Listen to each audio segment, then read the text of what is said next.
We've been breaking barriers, we've been setting records, and we didn't get here because of our daddies. WWE के इतने सालों के इतिहास में कई बार लेजेंडरी सुपरस्टार्स ने बेहतरीन प्रोमोज दिए हैं। उसके साथ ही ऐसे प्रोमोज में कुछ खास लाइंस बोली गई हैं जिसने फैंस को हैरान कर दिया, क्योंकि वो लाइंस कुछ ज्यादा ही कंट्रोवर्शियल थीं। एक WWE प्रोमो के दौरान किसी की सबसे ज्यादा बेइज्जती अक्सर तभी होती है जब सुपरस्टार्स अपने राइवल की निजी जिंदगी के बारे में कुछ बोल देते हैं और कभी-कभी स्क्रिप्ट से बिल्कुल अलग ही चले जाते हैं। Y'all look just like your mugshots.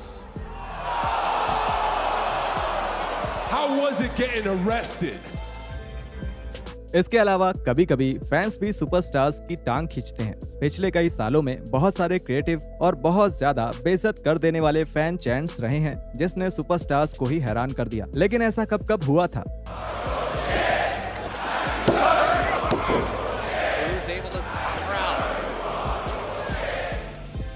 तो जुड़िए हमारे साथ रेसलमेनिया में, जहां हम WWE के इतिहास के 10 ऐसे मौके देखेंगे जब किसी सुपरस्टार को चिढ़ाया गया हो।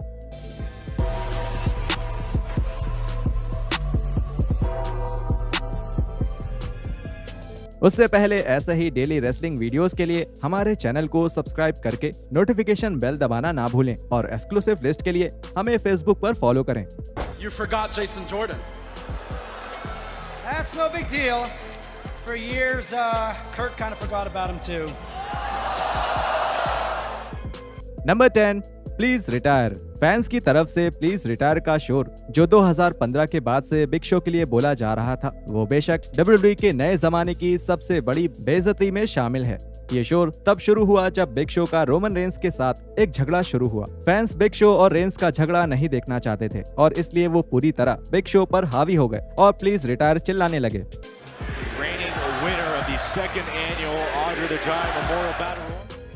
हालांकि ये काफी बुरा था, लेकिन ये पूरी तरह से दिखाता है कि इतने खराब मैच बुक करने को लेकर फैंस क्या सोच रहे थे। द मिरर के साथ 2015 के एक इंटरव्यू में बिग शो ने इन चैंट्स के बारे में अपनी राय बताई थी। मुझे लगता है मैं एक हील के तौर पर अपना काम कर रहा हूँ। मुझे लगता है ये भी फैंस का एक तरीका है मजा करने का। मेरा मतलब है कि साफ तौर पे मुझे लोग सड़क पर आकर नहीं बोलते कि मैं रिटायर हो जाऊँ। मुझे असल में ऐसे लोग मिलते हैं जो मेरे काम के लिए मेरी तारीफ करते हैं और उसकी इज्जत करते हैं।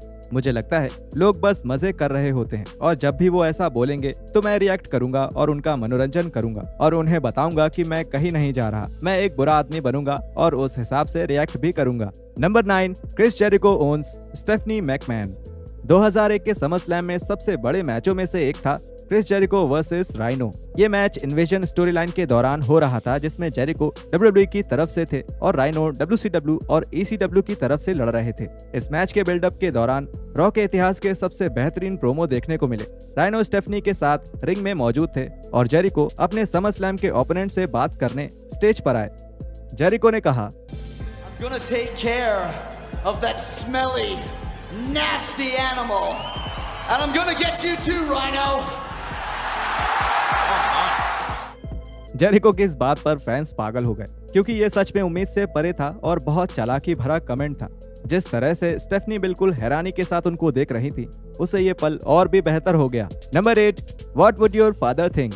इन्वेजन स्टोरी लाइन के दौरान पॉल हेमन की WWE के चेयरमैन विंस मैकमैन के साथ जो बहस हुई थी, वो बेशक उस स्टोरी लाइन का सबसे मजेदार प्रोमो था। प्रोमो के दौरान हेमन ने विंस मैकमैन से पूछा कि जब से उन्होंने WWE को संभालना शुरू किया है, तब से उनके तरीकों के बारे में उनके पिता क्या सोचेंगे। ये प्रोमो हर तरह से बेहतरीन था और अपने समय से बहुत आगे भी था। प्रोमो में पॉल हेमन ने कहा, तुम्हारे पिता ने इस देश के हर प्रोमोटर से हाथ मिलाया था और कसम खाई थी कि वो उनके खिलाफ कभी कंपटीशन नहीं करेंगे, कि उनका बेटा उनके खिलाफ कंपटीशन नहीं करेगा। और जब तुम्हारे पिता मरे तो तुमने कंपटीशन किया और तुम्हारे क्रूर, निर्दयी और सबको खत्म करने वाले एटीट्यूड के साथ तुमने सबको बिजनेस से बाहर कर दिया, है ना विंस। तुमने सभी को जमीन पर ला दिया और उनके आइडियाज चुराकर खुद को इतना अमीर बना लिया। और क्या तुम्हें पता है कि तुमने सबसे ज्यादा किसके आइडियाज चुराए हैं विंस? मेरे।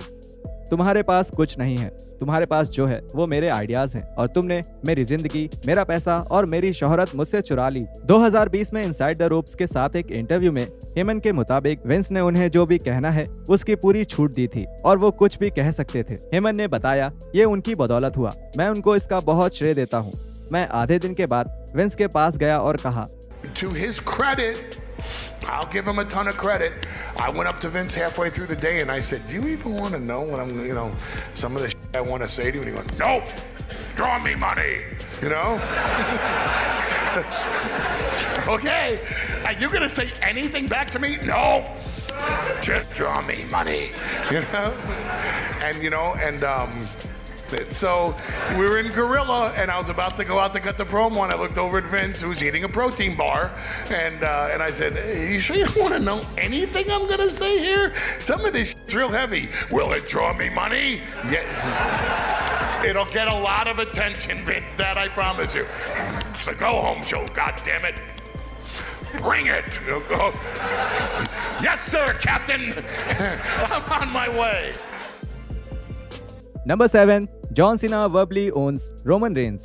2017 के नो मर्सी पेपर व्यू में होने वाले जॉन सीना और रोमन रेंस के मैच का बिल्डअप हाल के सालों का सबसे यादगार बिल्डअप है। वो बिल्डअप इतना शानदार था कि कुछ फैंस का मानना था कि ये रेसलमेनिया के मेन इवेंट में जा सकता था। जब दोनों रेसलर्स प्रोमो बना रहे थे तब रोमन रेंस रिंग के बीच में ही अपनी लाइंस भूल गए, जिसके बाद सीना ने कहा, It's called a promo, kid. Shut your And mouth, if you want to John. be the big dog, you're going to have to learn how to do it. So go ahead. Reigns को इस वक्त तक अपने promos में हमेशा ही दिक्कत रहती थी और इस बात के लिए जब सीना ने उन्हें ये बातें कहीं तो ये काफी बड़ी बात थी और रेंस सच में इस बात से बहुत अनकंफर्टेबल लग रहे थे कि उन्हें ऐसे बीच रिंग में किसी ने एक्सपोज कर दिया। Number 6, if you put the letter S in front of the Hitman. 1996 से 1997 के बीच चला ब्रेट हार्ट और स्टोन कोल्ड स्टीव ऑस्टिन का झगड़ा असल में वो झगड़ा था जिसने स्टीव ऑस्टिन को अलग लेवल पर पहुंचा दिया था। इस झगड़े ने WWE को दिखा दिया कि स्टीव ऑस्टिन को ही कंपनी का अगला टॉप स्टार बनना चाहिए। इस झगड़े के सबसे बेहतरीन पलों में से एक और इसकी वजह से कमेंट्री पर मौजूद विंस मैकमैन को ऑडियंस से माफी मांगनी पड़ी थी। Number 5, go back to bingo halls. बिना किसी शक के WWE के टॉकिंग स्मैक शो के पूरे इतिहास में सबसे जाना माना पल डैनियल ब्रायन और द मिस के बीच हुआ प्रोमो शूट था। 2016 के समर स्लैम के बाद द मिस इस शो में गेस्ट के तौर पर आए थे, जिसके होस्ट यंग और डैनियल ब्रायन थे। उस बातचीत के दौरान ब्रायन ने कहा कि द मिस एक डरपोक की तरह लड़ते हैं और वो मार खाने से डरते हैं। I don't get injured for 6 months to a year. I am here each and every week. But you sit there and call me a coward? इस बात से मिस बहुत गुस्सा हो गए और उन्होंने जवाब में ब्रायन के ऊपर चिल्लाना शुरू कर दिया।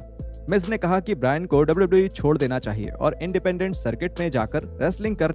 Number 4, Stephanie McMahon makes a comment about CM Punk's UFC loss on Raw. These people want you to quit, just like CM Punk did. ऐसा लगता है कि WWE के बुरे बुकिंग के फैसलों के साथ CM Punk के नाम का शोर जुड़ चुका है। जब भी फैंस को रिंग में होता हुआ कुछ भी पसंद नहीं आता तब वो CM Punk के नाम का शोर मचाने लगते हैं। हालांकि पिछले कुछ सालों में ऐसा कम हो रहा है, लेकिन कई सारे सुपरस्टार्स ऑडियंस को ऐसा करने पर जवाब भी देते हैं।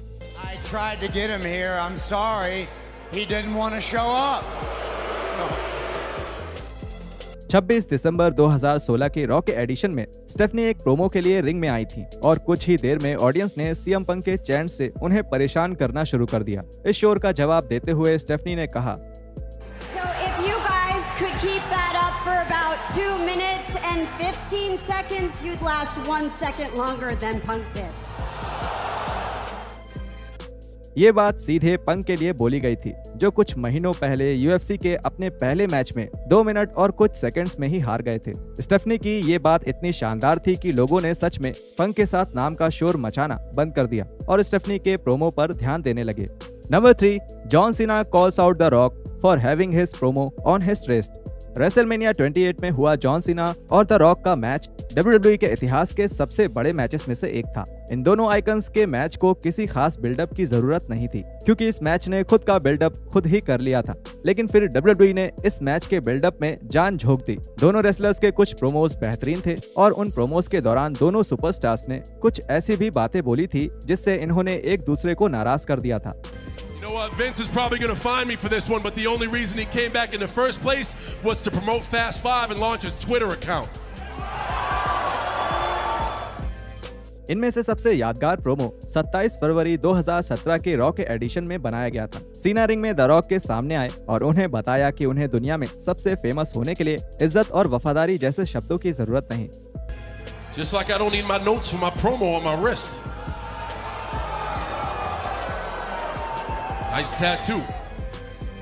इस प्रोमो के कुछ ही हफ्ते पहले द रॉक ने एक प्रोमो के दौरान अपनी कलाई पर उस प्रोमो का सब कुछ लिख रखा था और इस बात के लिए जॉन सीना का इस तरह रॉक का मजाक उड़ाते हुए देखना हैरान करने वाली बात है। आप साफ देख सकते हैं कि द रॉक को सीना की इस बात पर बहुत गुस्सा आया था और काफी हद तक ये मुमकिन है कि ये लाइन ओरिजिनल स्क्रिप्ट में कहीं लिखी भी नहीं गई थी। Number 2, Samoa Joe destroys Jeff Hardy. WWE में अपने करियर के दौरान समोआ जो ने सबसे बढ़िया प्रोमो करने वाले रेसलर के तौर पर नाम कमाया था। जो का एक बेहतरीन प्रोमो 2018 की शुरुआत में देखने को मिला था, जब उन्होंने WWE टाइटल के लिए होने वाले एलिमिनेशन चैम्बर मैच में शामिल हर सुपरस्टार के लिए एक प्रोमो किया था। उस प्रोमो में जो ने जेफ की तरफ देखा और कहा, जेफ मैंने तो तुम्हें पहले ही हरा दिया है, तुम यहाँ क्या कर रहे हो। Hey, do me a favor. Why don't you act like this is an AA meeting and you shut your mouth while I'm sharing with the group? इस बेइज्जती ने रैंडी ऑर्टन को अपना सर पकड़ने पर मजबूर कर दिया था, क्योंकि ये बहुत भारी बात थी, ये बहुत ज्यादा मजेदार था। Number 1, Paul Heyman's one night stand promo. 2005 में ECW के वन नाइट स्टैंड पे पर व्यू में रेसलिंग के इतिहास का सबसे यादगार प्रोमो बना था, जब पॉल हेमन ने बिना किसी स्क्रिप्ट के बात करना शुरू कर दिया था।